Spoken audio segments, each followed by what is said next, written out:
Unspoiled Network podcast. This is Spoil Me, covering Cradle, Book 12, the final book, chapters 6, 7, and 8. In these chapters, Ziel is really trying. He's like trying, man, and there's something so painful about watching Ziel try. And then we have another fight against Rhaegon Shen +2. And that shit goes in a way I didn't expect. Welcome to Spoil Me.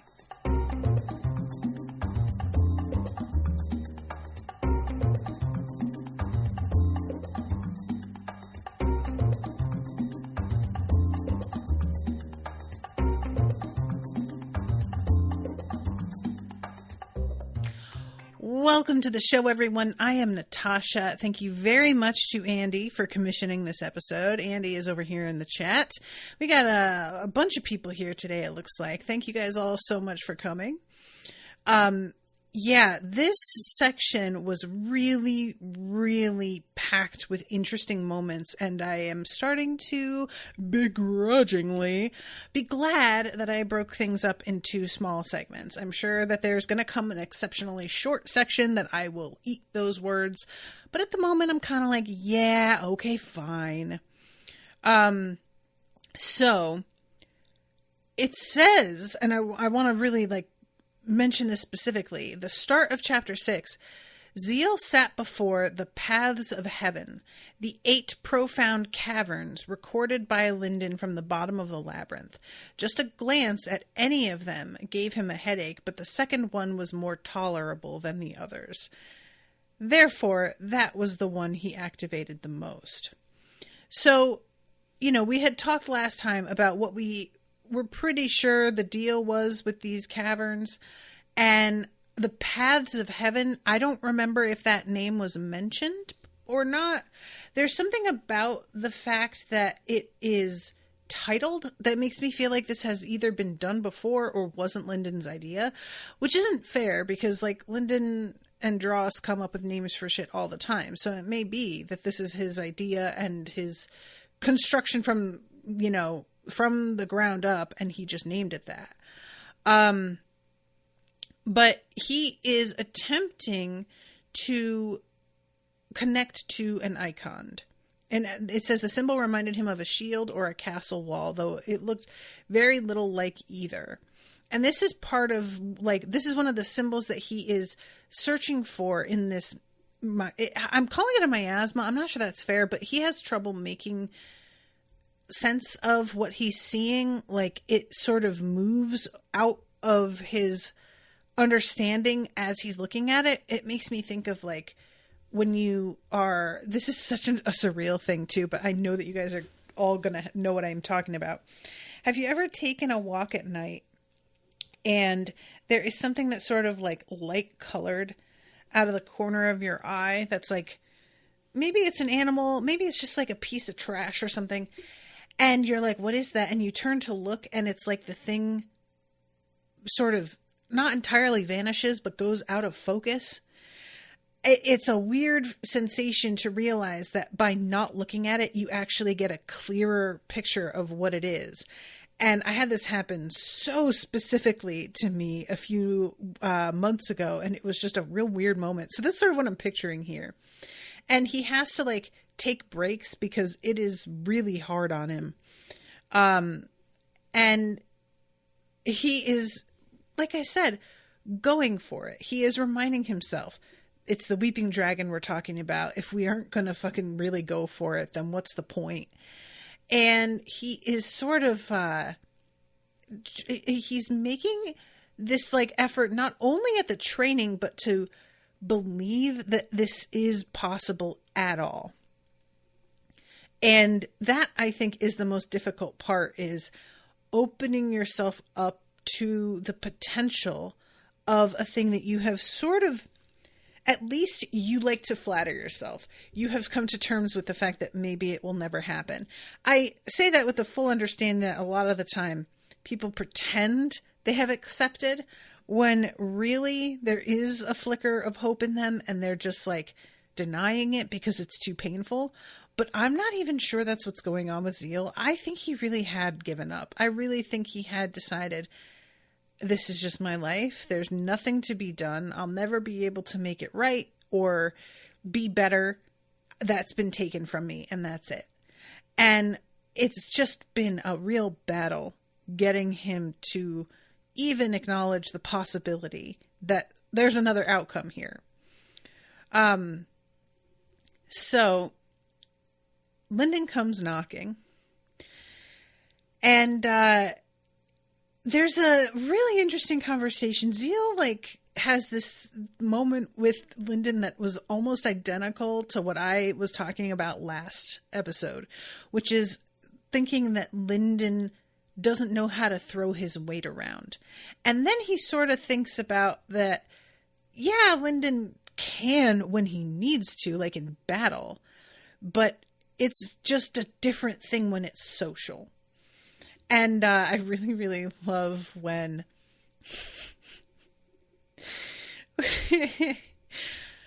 do you know what it feels like when you can punch monarchs and dread gods, but you bow your head to me?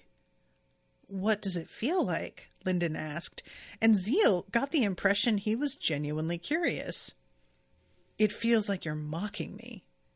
Pardon, but that's not my intention. I know. That makes it worse. Lindon's black and white dread god eyes blinked as he visibly processed the words, and Ziel sighed. I just enjoy this so much because Ziel is so much more used to, it makes so much sense. Yaren has never had much stomach for the social hierarchies, right? She has never really cared that much. She can recognize that somebody is more powerful, but in terms of treating them with deference or groveling, it's just super not going to happen.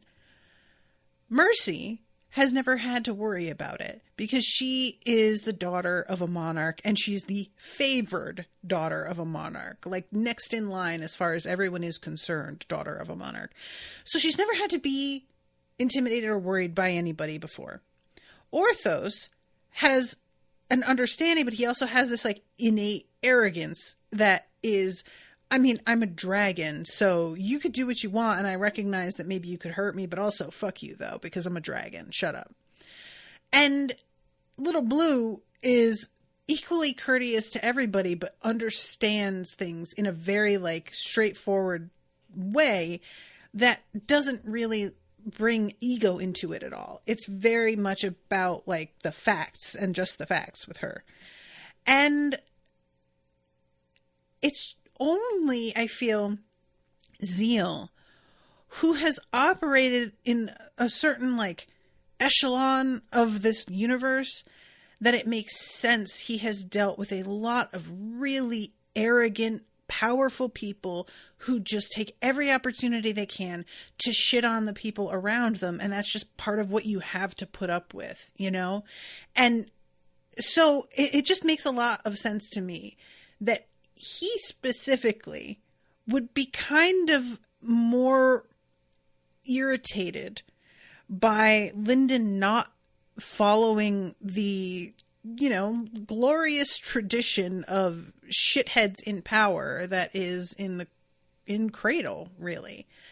The fact that he lived how he lived and then what was done to him and probably how he had been treated since then, I would guess, has really seen some bad faces of people. You know what I mean? Their worst sides.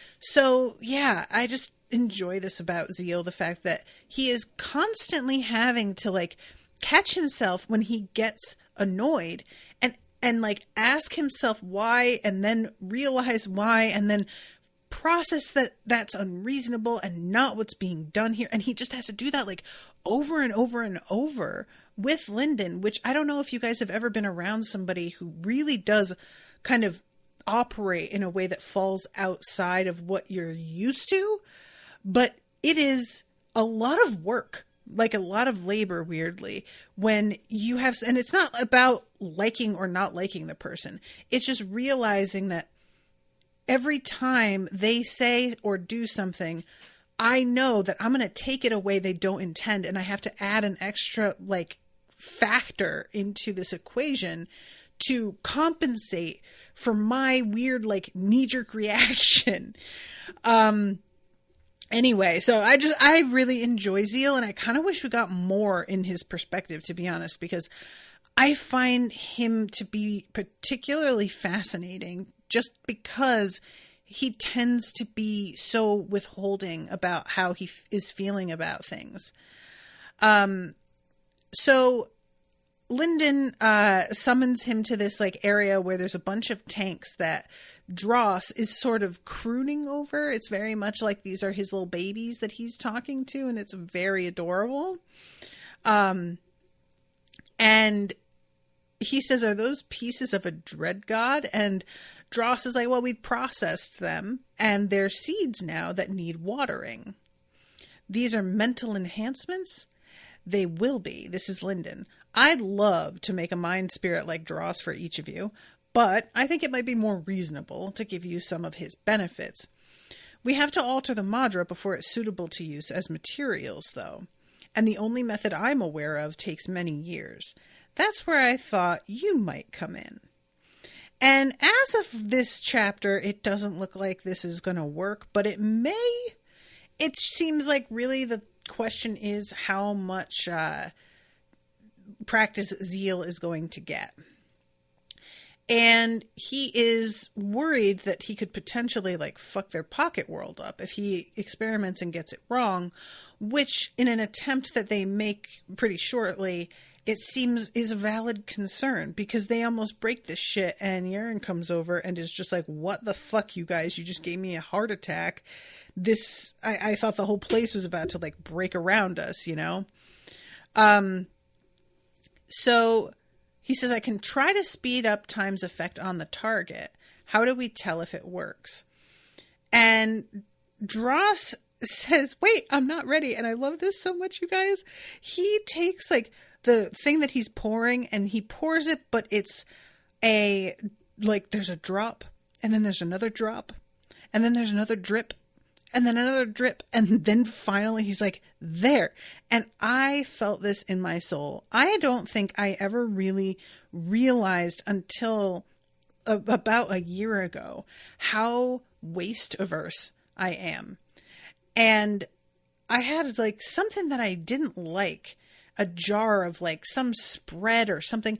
And I was like, "Ugh, I don't like this. I'm going to have to like get through it before I buy another one." And my friend was like, "Or you could throw it away."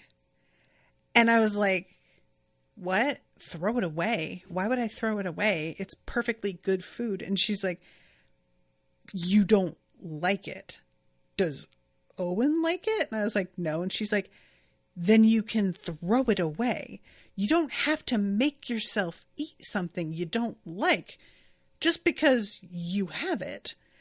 And I can't even explain the feeling that came over me at this. Like, I really hadn't even thought about throwing it away. It had not even entered my mind. It was simply not a possibility. It felt wrong. And it did feel wrong. Like I did it fully understanding that this was fine. It was like, you know, a $5 or $6 jar of whatever, who cares? But I really was like, I just, nobody look at me while I throw this in the trash. It's almost full. This is so embarrassing. So anyway, Dross being like both obsessive over his little creatures that he seems to be treating like his babies, and not wanting to waste a single drop of whatever it is that he's pouring in there. I was just like, nope, I feel you, Dross. I see you. So he attempts to speed things up on it.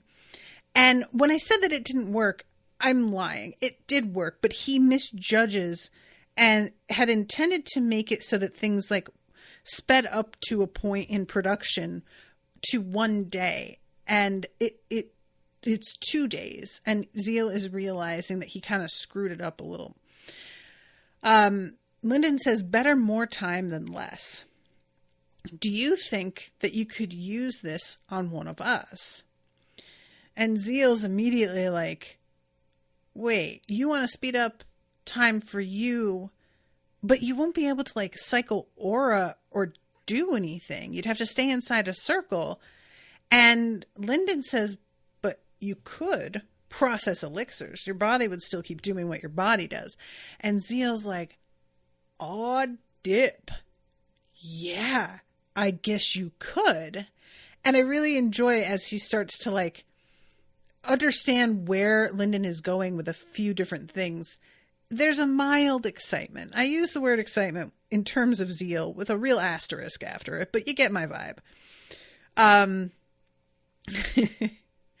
So cycling his Madra internally worked, but he couldn't touch any aura outside the circle. He couldn't open his void key, and he didn't want to force it. This would certainly work for processing elixirs. He could even read dream tablets or meditate on the Abaddon symbols. But there had to be some limitations.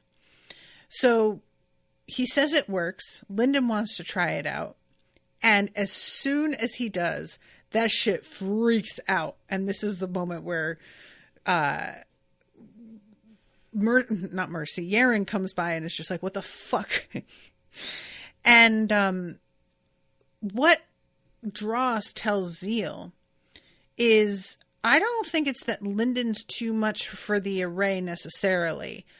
I think that might be a factor, but really what I think it is that you are trying to use it on him, and that's harder than using it on yourself.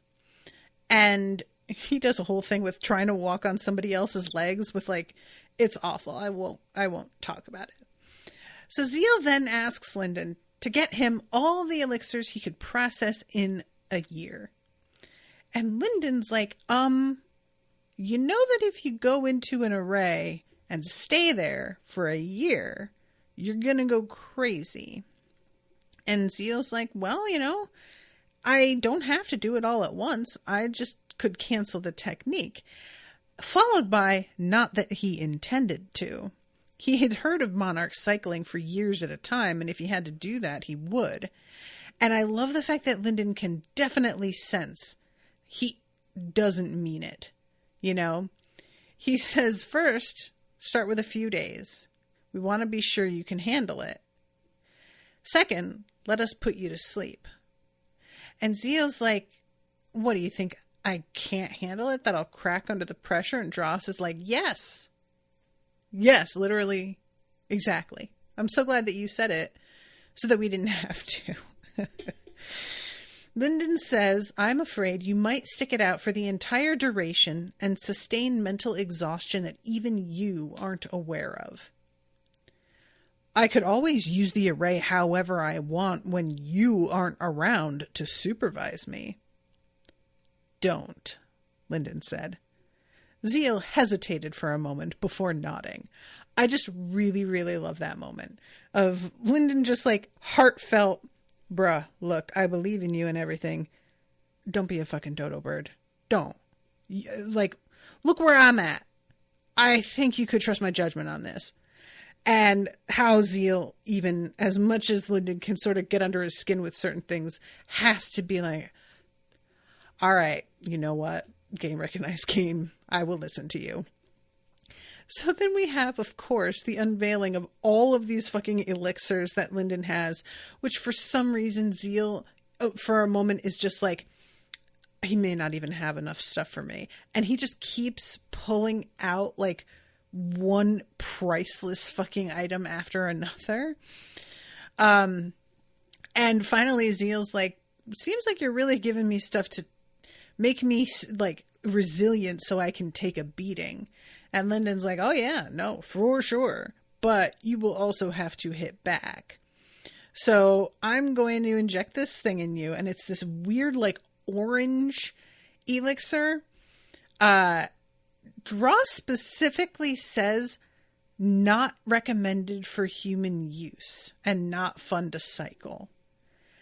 And I feel like that is... I'm worried about it. I'm not going to lie. It's called Inner Light Tempering Elixir, intended to reinforce Madra channels and promote spiritual resilience, even in highly advanced sacred beasts. I'm worried about it. I'm not going to lie to you. And this is, I think, the first time that we've seen an injected elixir. Correct me if I'm wrong.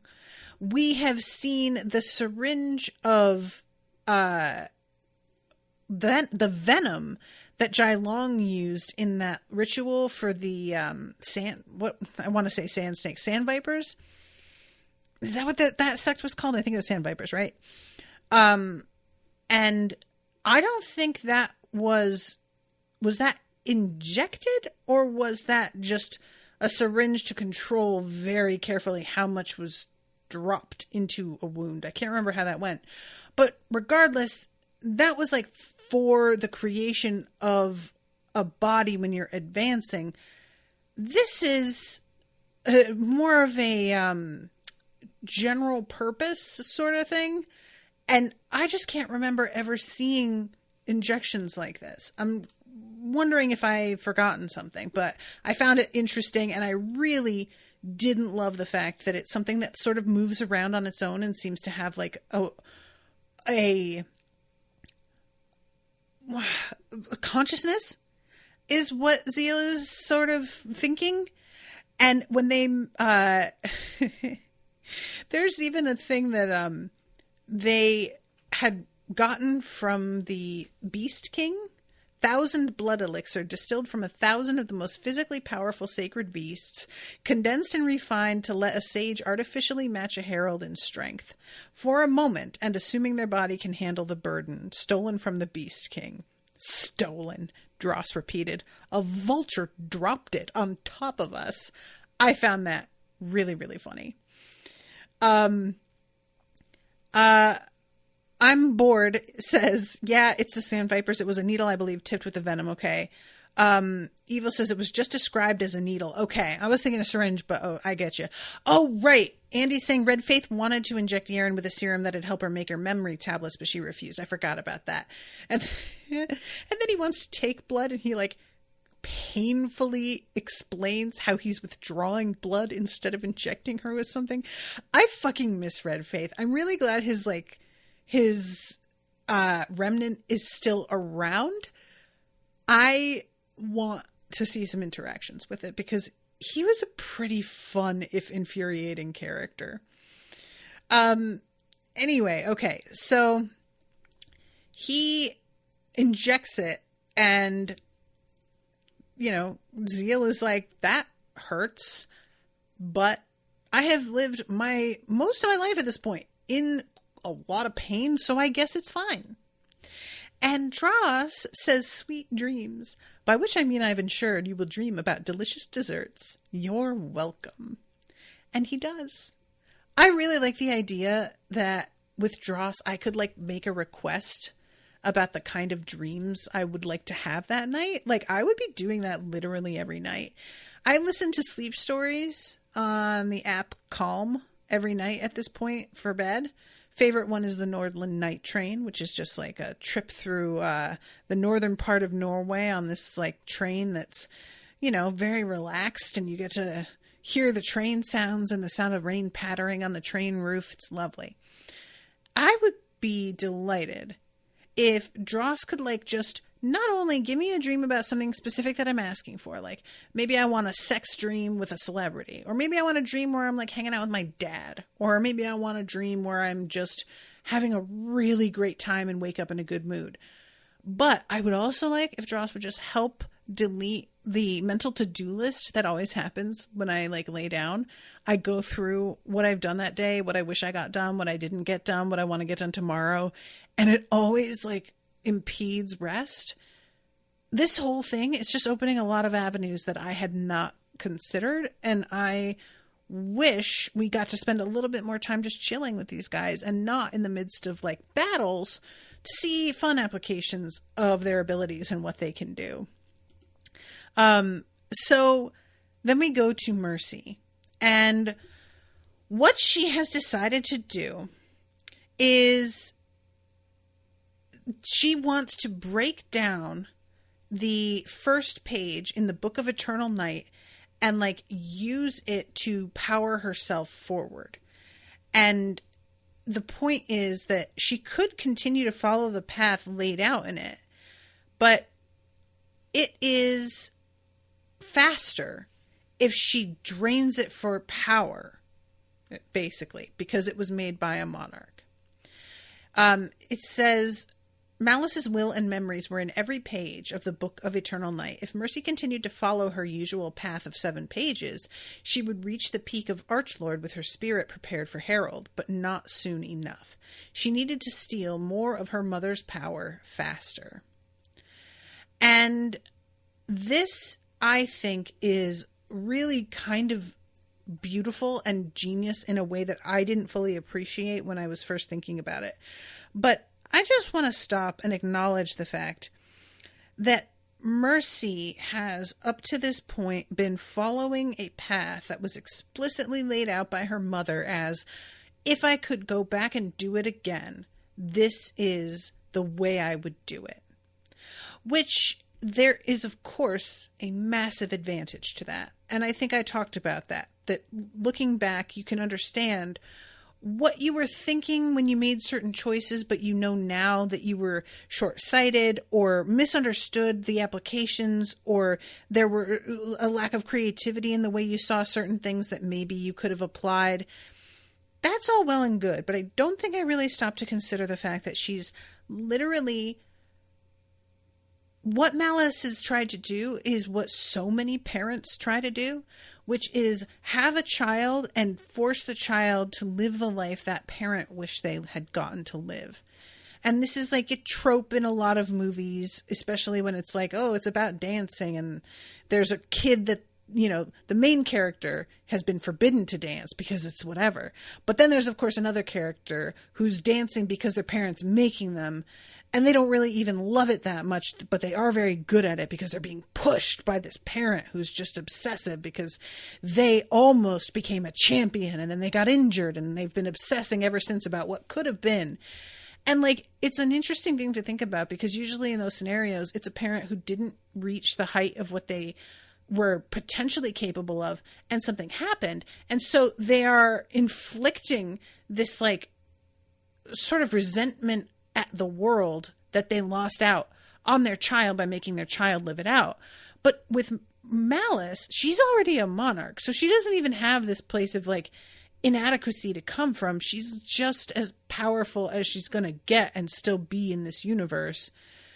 So the whole thing with this is just the fact that Malice put this path together and then handed it over to Mercy, and Mercy accepted it as everybody has been fighting to be able to follow this path. So it's not surprising to me that Mercy didn't really ask questions or... Oh, sorry. Everybody in the chat is saying that it was frozen for a second. I'm sorry, guys. You probably missed something like amazing that I said. So you'll have to rewind once I post the episode and really luxuriate in this insight. No, sorry. But just the fact that Mercy accepts the book, it's not at all surprising considering what an honor it was meant to be, and that Mercy wanted to please her mother. Like, the whole thing was driven by, I want my mother to be proud of me.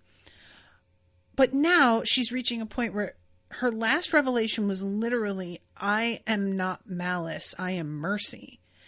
And it makes crystal clear sense that breaking down the book and departing from the plan her mother had set out for her is the next step. And I understand what Lindon is saying in terms of like reaching Herald being it'll be like a perfect setup, and that is not untrue because what Malice built here is effective and real.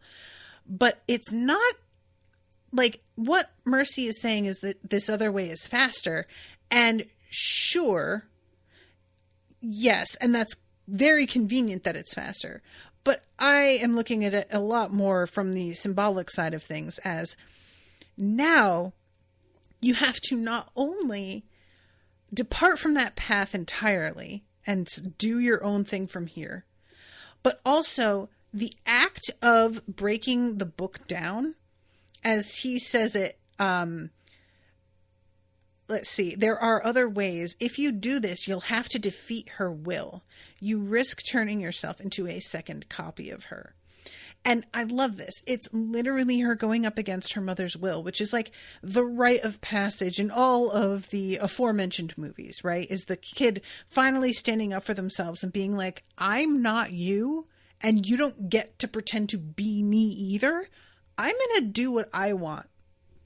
This is my life, and you got yours. And I'm sorry you have regrets. Not my problem. And I am really loving this for her, that she is going to have to like face the oppressive desire from a mother who certainly believes she is doing the right thing and wouldn't understand why her daughter is so ungrateful. Like, that's the kind of mom that Malice is. She feels like, I handed you all of this on a silver platter and you're spitting in my face. Like, how dare you? Whereas on our end, we understand, yeah, but what if it doesn't fit though? Like, Mercy is an entirely different type of person than Malice. And maybe she's going to prioritize some different things as she comes closer to, I won't say the end of her path, but at least the end of her path on Cradle. And I'm really wondering what kind of icon she's going to manifest, because I know that the bow icon is supposed to be the one that she's going for. And I would have no problem with that. But I can't help but think about what an icon of mercy would be. You know, I mean, what object symbolizes that? If you have like protection, a shield is something that's very obvious, you understand. Even a broom for like wiping things completely clean, even though that was seen as something insulting, I think it makes sense and dudes should get over themselves. But as far as just like a symbol of compassion, I don't know, short of like a heart, which sounds pretty goofy. So she goes in and she is like, the whole thing is so intense. And let's see, here it is. She wasn't physically inside of the book.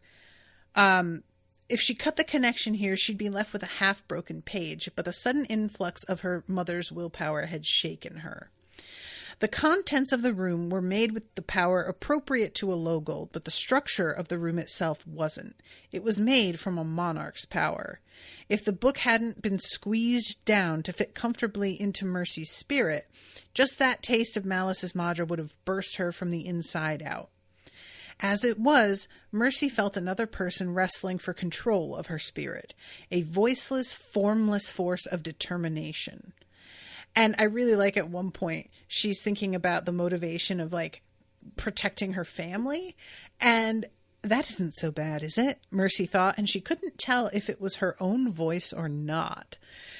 That's a real, like, ooh, he said a mouthful with that one. Do you ever do that? You say something and you hear your parent and you're like, oh my God, I just said it, like, not only the phrase, but like with the exact intonation that they used to use. Wow. And it's like it's not necessarily like a wake up moment because they're not necessarily in the wrong, but it's just a weird thing to hear coming out of your own mouth. And let's see. By the time the last of the room collapsed, Mercy was panting and sweating. She held on by a hair. And Lindon has like reached down and sort of trickles some of his Madra into him to calm her spirit. And she manages to come back to herself and is like, that was just more memories than I thought. And we get some backstory on her dad. And I'm so delighted because I've been very curious.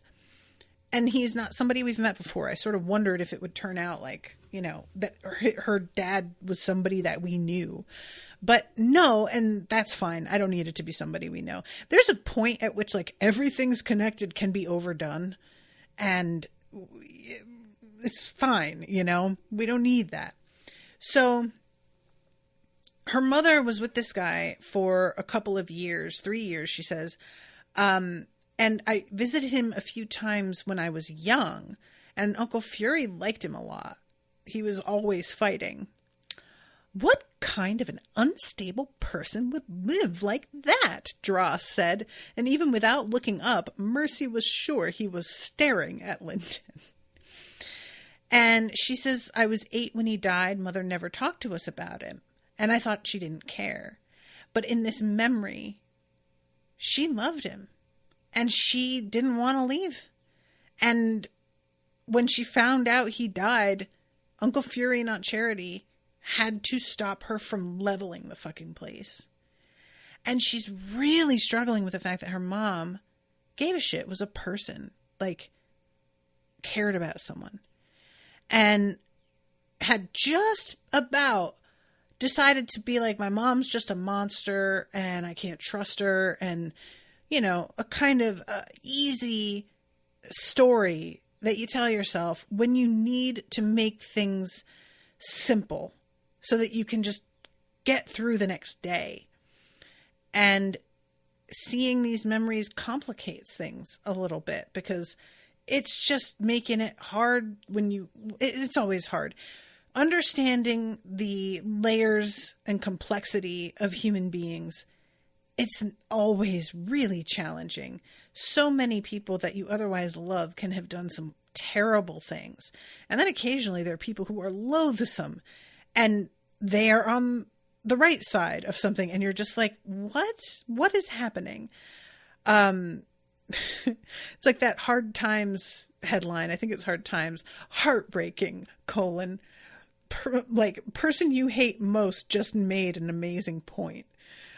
Or worst person you know just made a good point. So Mercy, she gets herself like settled. I love that Lindon says, I know the Monarchs aren't complete monsters, but the Dread Gods are.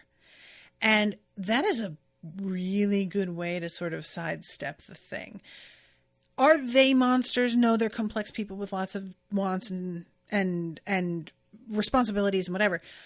But they are allowing things that are straight up monsters to rampage.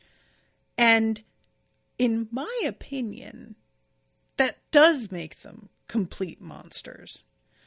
But he's saying that in a way that's like much more tactful and like careful. And I really was admiring the deftness of that. I thought he handled that really well. You know?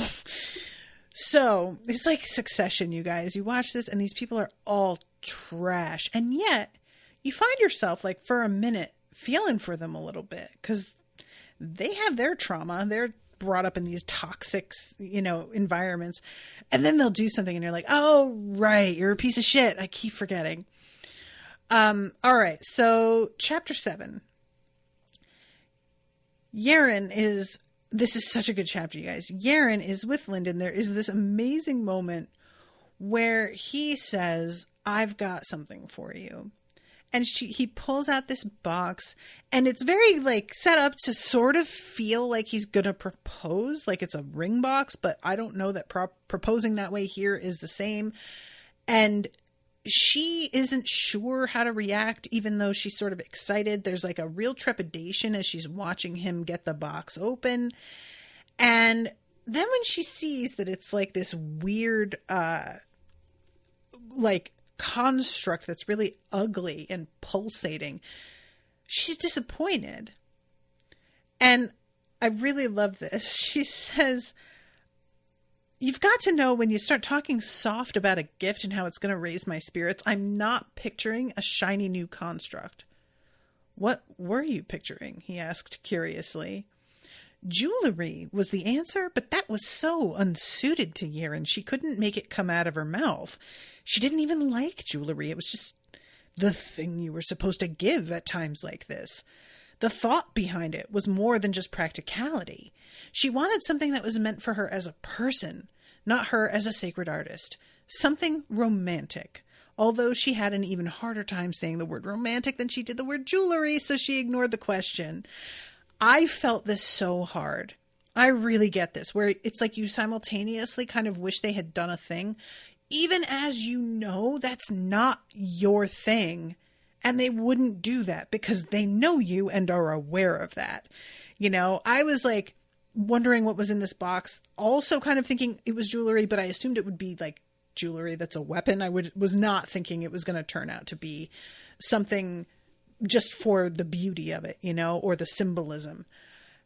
And it does turn out to be something for her as a person, which is great. And I'm not sure if I would count this as romantic. It's certainly about her advancing her sacred arts.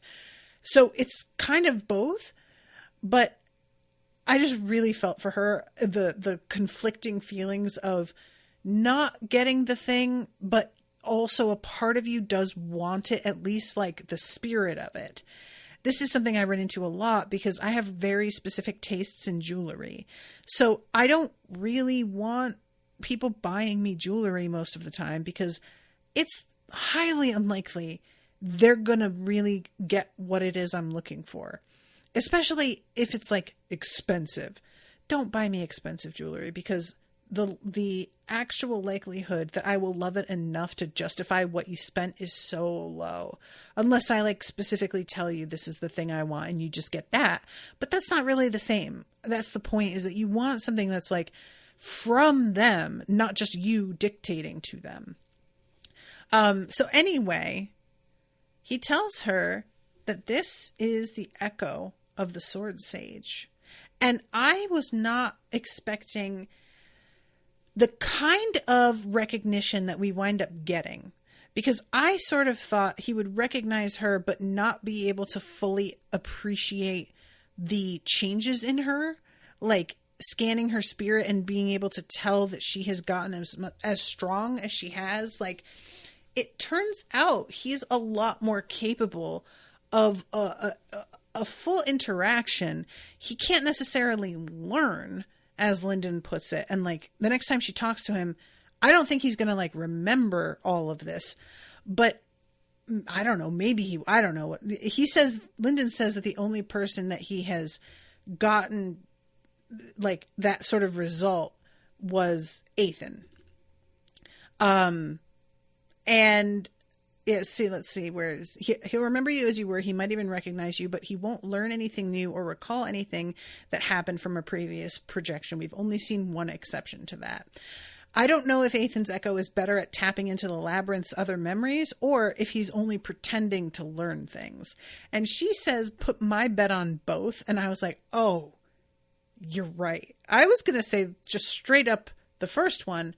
And then I remember there have been a lot of times when we're in Ethan's POV and he is letting people think things that are more mysterious than it turns out they really are, because he knows it adds to his mystique. And I'm like, the man was all about the drama. Of course he would pretend. I mean, come on. So we have this echo and it's so great, you guys. This was moving in a way that I wasn't ready for. I love how he is described as being sort of unremarkable looking, which is really like, that's just life. You know, some of the most important people in your life they're not a person that you look at and know how important they are necessarily.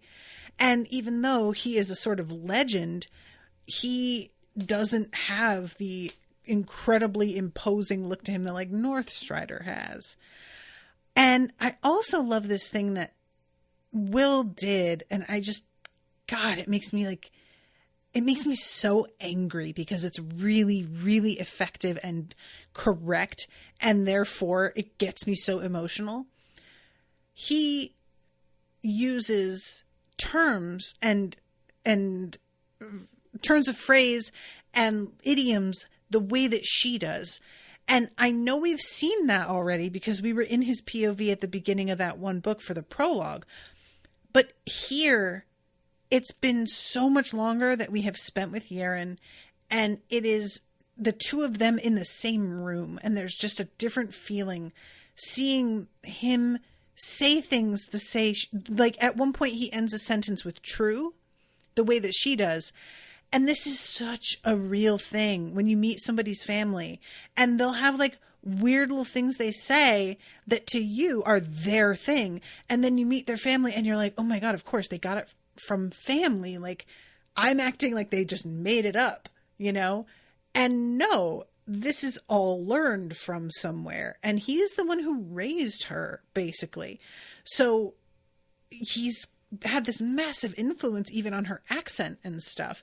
And it just, this connection between the two of them, and his sense of humor about the fact that he is like now dead and all of this, it's just really, it was just really sweet and really moving. And he's also pretty sassy with Lindon. And at one point, Lindon is like getting a little bit cranky with him. And I loved it so much. She grinned and spoke to Lindon. Don't let him shake you up. He's needled because you're my age, but you could break him in half with both hands behind your back. Grew a mouth on you, didn't you? Her master grumbled. She pointed to Lindon. Oh, did the labyrinth show you how he killed the Silent King? Emrys could have. The sword sage visibly realized he'd been about to compare Lindon to a monarch and forced a cough. Let's not get off the trail here. Lindon looked like he'd had a breath of fresh air. Oh, I love this. Yaren has had to meet his family, and now he's kind of meeting the sage's family, and it is wonderful. This is so good, you guys. I love it so much. So basically, his advice to Yaren is, I know that you're like on a heraldish path. However, everybody acts like if you're a herald, you can't touch an icon anymore, and the icon's like out of your reach, like you've made a choice. That's not true. The icon is still there and you can touch it, but it is really hard to hear.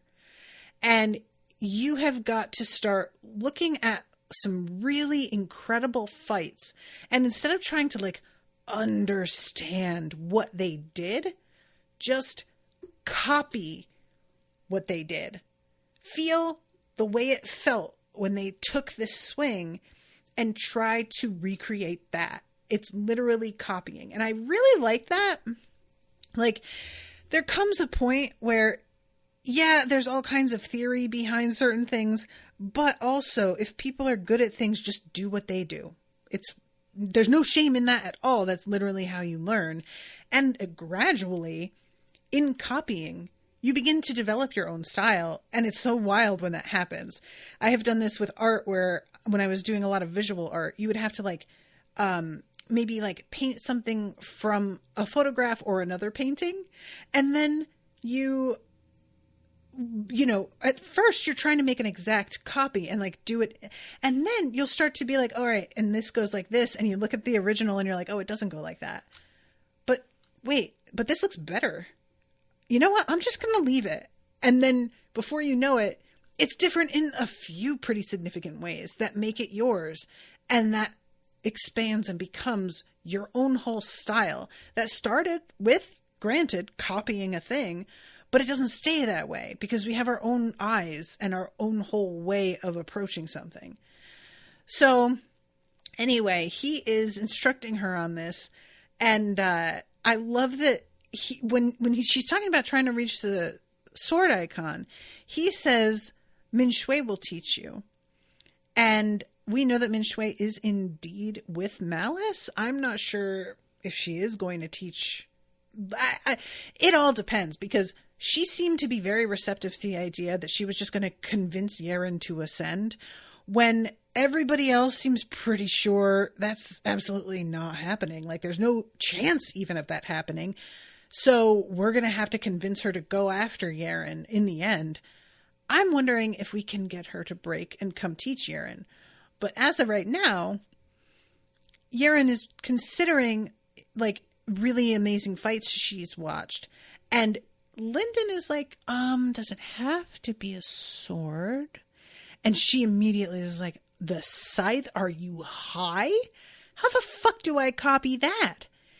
And let's see. One of them did have a sword. I'd rather copy the scythe. And so I'm like, yeah, you would.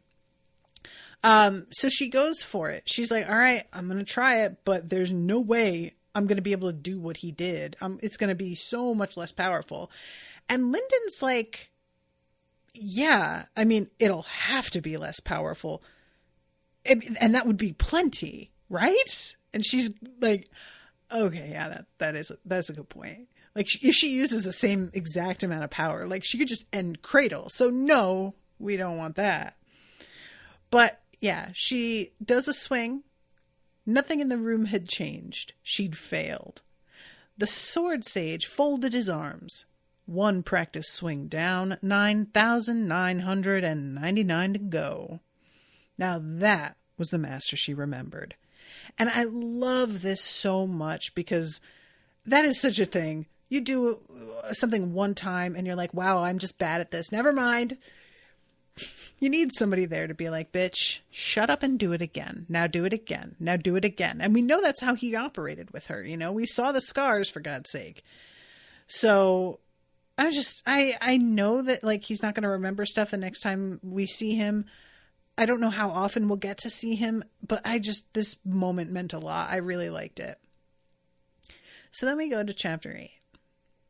This is so, you guys, it's so satisfying. And yet I really liked this because, you know, we had this, like, I won't call it an absolute victory of Lindon against Rhaegon Shen because Rhaegon Shen got away. He's not dead. So it's not an absolute victory, but Lindon managed to really shake him up and get him to run and almost, like, scared the life out of him a couple times. So that was anything that it's like I exceeded expectations. That's a win to me. It's a win, but with an assist, and a pretty fucking significant assist.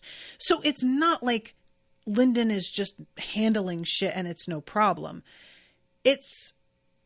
Will is managing to make it like there's a bunch of things that are coming together to create the circumstances in which he can live through these things.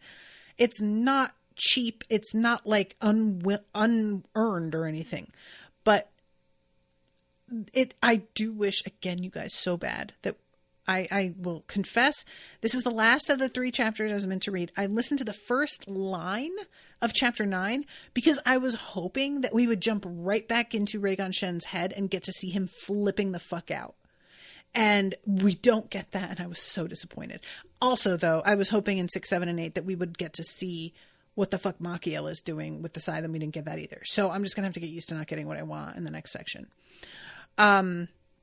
So Rhaegon Shen is meeting with the other 2 monarchs and some of their retinue, especially Malice is bringing a bunch of people, to deal with Lindon. And their plan is to fight him at the labyrinth, even though this is, you propose we strike at the master of the labyrinth above the labyrinth's heart, all with the weeping dragon bearing down on us.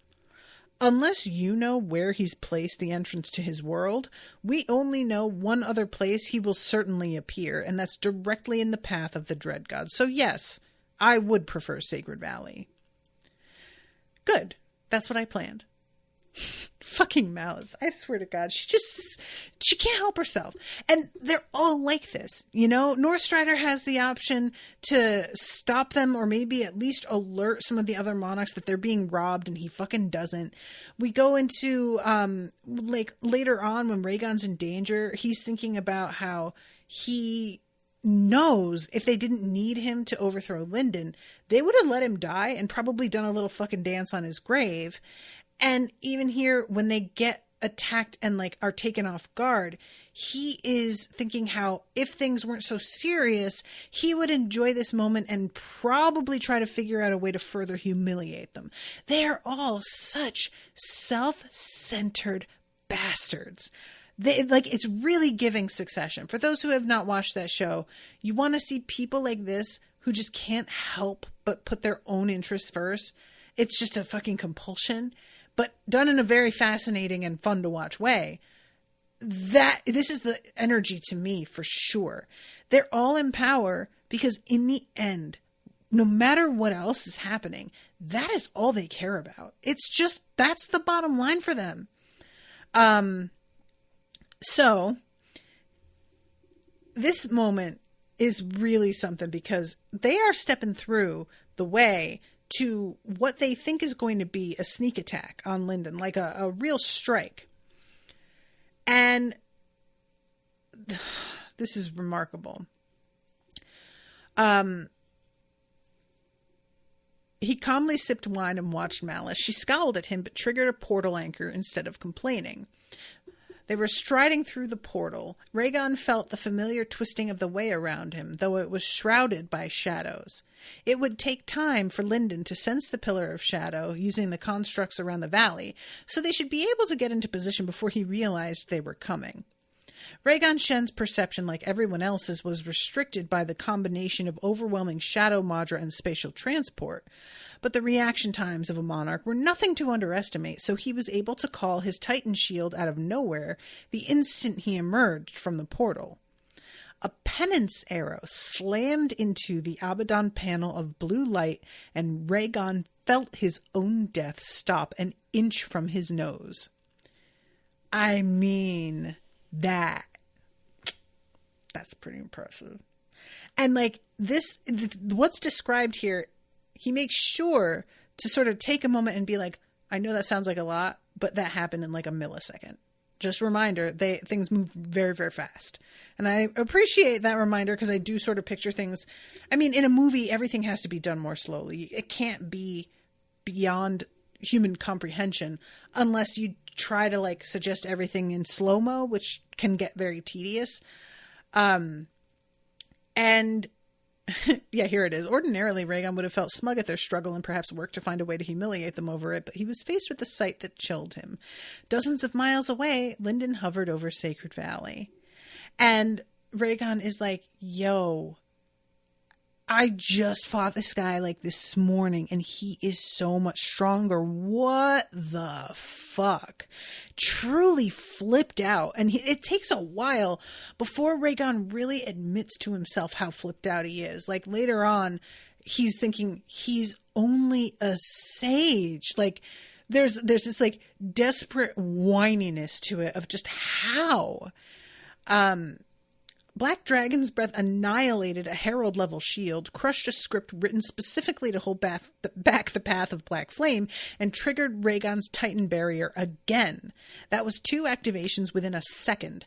This time, Rhaegon felt the power in the Abaddon artifact flickering. What? They all pay the price for just, like, defending themselves against this. And so they're beginning to hit back. They're fucking monarchs. It's not like, you know, he catches them by surprise. Sure, it can get them for a second, but that's not just going to win the day. And Rhaegon is like waiting for Lindon to use the labyrinth to defend himself, and is noticing that Lindon's just taking the hits on his body, which doesn't make a lot of sense. They're like, but why would he do that? That's not... And this is when they begin to realize what he's actually doing. So he has pulled a bunch of echoes up to help him. So Malice is like fighting against a younger version of herself at one point, which is really insulting. That is just disrespectful. And let's see. The labyrinth stored copies of everyone it fed from. He'd known that, but there was one ironclad restriction on that technique. It could only be used inside the labyrinth itself. Except that rule no longer held true. The evidence was right in front of him. I really like that. Like, just, I'm thinking to myself, but this can't happen as you're watching it happen. Guess what? This is fucking not the world that you thought you knew. So all of a sudden, Northstrider yells Malice, and he feels both of them come together to protect him as another penance arrow comes. And at first he's like, ha, that's the second one. I know he only has 2. And then a third one starts to come at him from behind. And he is just like, oh my God, I'm going to die. I'm going to die. And Northstrider manages to catch the one. But even though he is using the strength icon, he can't break it. He tries to crush it and it won't. And then the fucking arrows all just vanish again. And Rhaegon Shen is like, all right, you know what? Fuck this. The fact that he had to, like, they had to save him, that has really gotten to him. So he's like, I'm going to pull out some shit. He uses the copied arrows crash down on his domain. They tore parts of it away, drilled down into the golden light, and even tickled his mind with distant mental attacks. But every arrow was shunted to the side, landing nowhere near the Monarchs.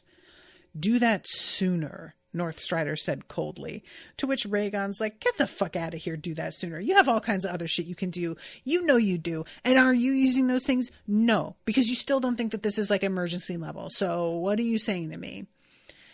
And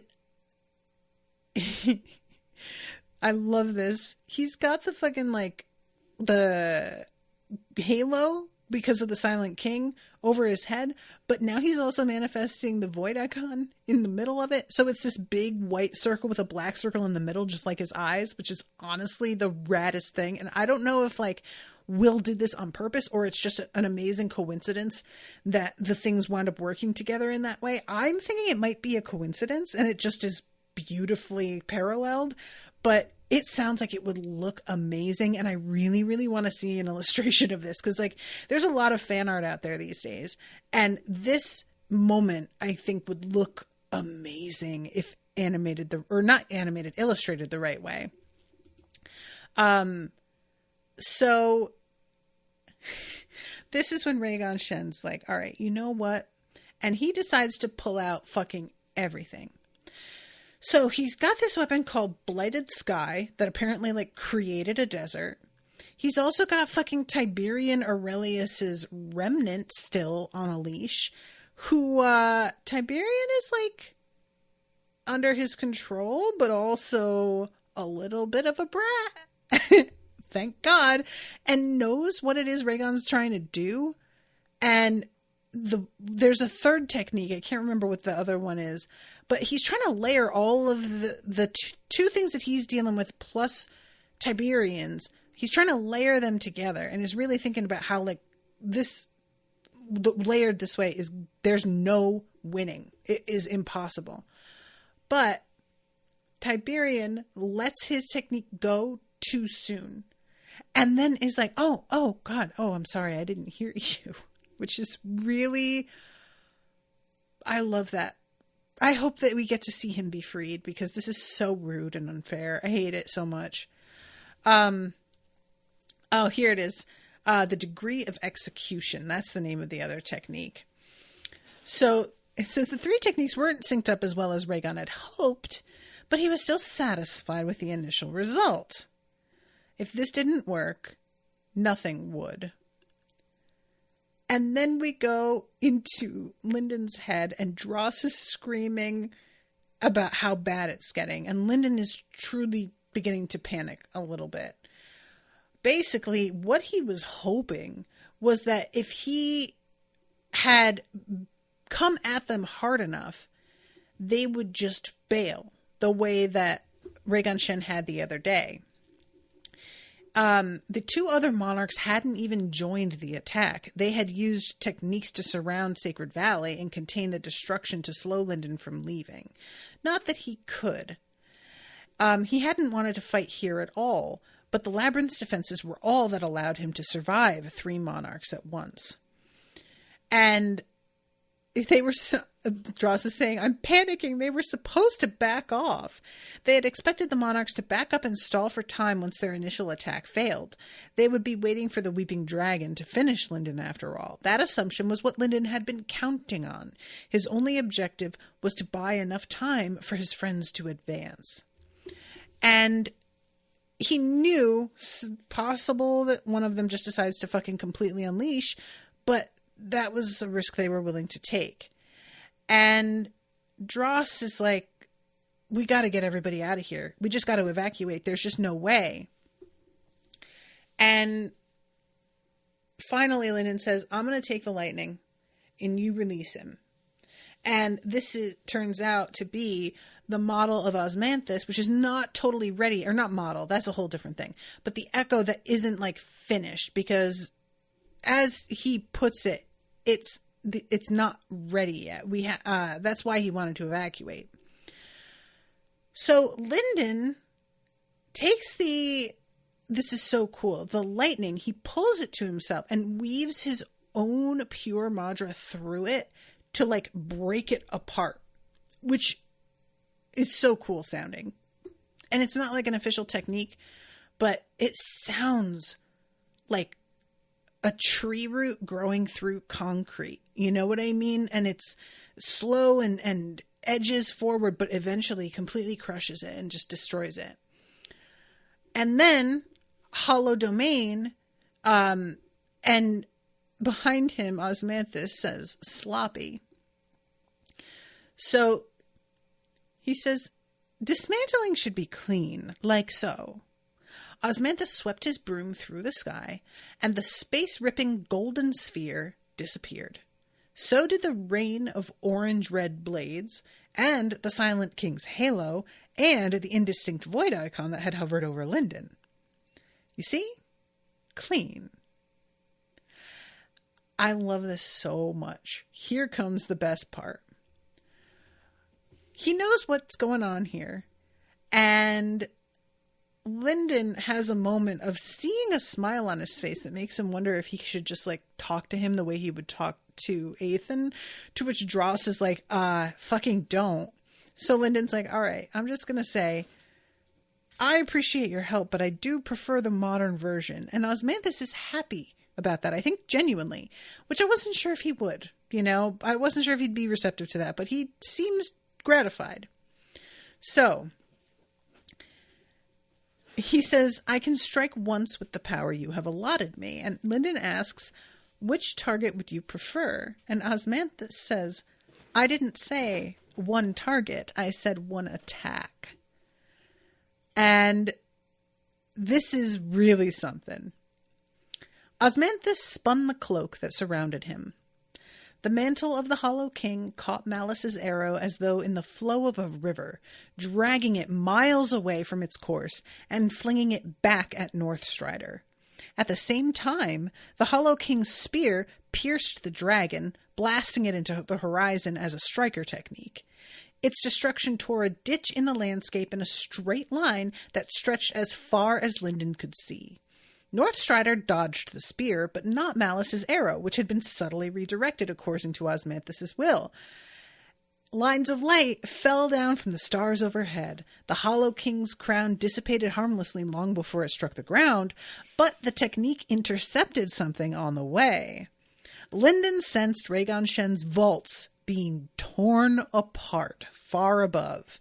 Even the separate space in which he'd hidden was shattered, and his spiritual presence weakened considerably. Yo! I mean, my God! What the fuck? I mean, you know? Like, fuck! Christ! Oh my God! This is insane! That is insane! This is his echo! This is his echo, and he just fucking slapped them aside! It was nothing! I mean, that's so embarrassing for them! Oh my God! I desperately want to be in Rhaegon Shen's head. Like, I want to know how upset he is about this, because he has got to be fucking furious. Oh, this is so embarrassing. And what's upsetting is that he did this, and it's unbelievable. But he said, basically, you're not going to be able to summon me again for a while after I do this. So I know this isn't something that Lindon can just have in his back pocket, which that's a good thing in terms of storytelling. If he just had Osmanthus' echo to rely on all the time, end of the story. You know what I'm saying? But I just can't you just like hang around and like teach Lindon a couple extra things? Can't you just for a little bit, just, you know, my God. Osmanthus says, hardly worth mentioning. Summon me properly next time, and I'll show you something you can really be proud of. His eyes flicked to the top of Lindon's head for a moment. And get a haircut. And that's the end of the chapter. God damn. I mean, you know? And it's really saying something how much attitude counts.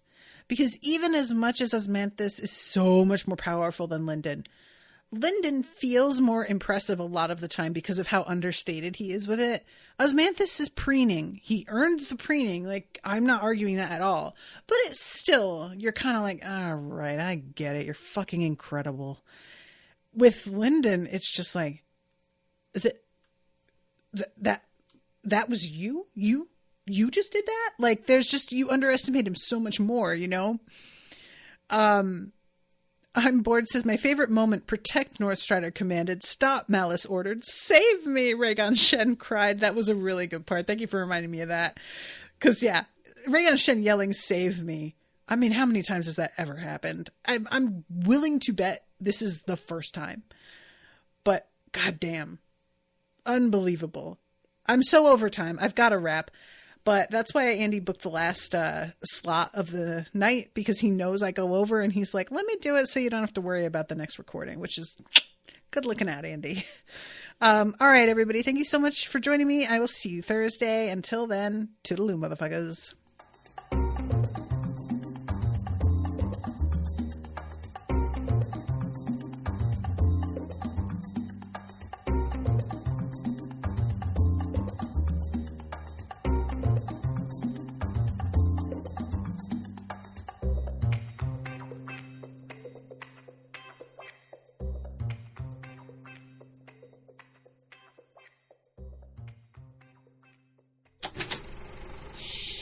That was an Unspoiled Network podcast.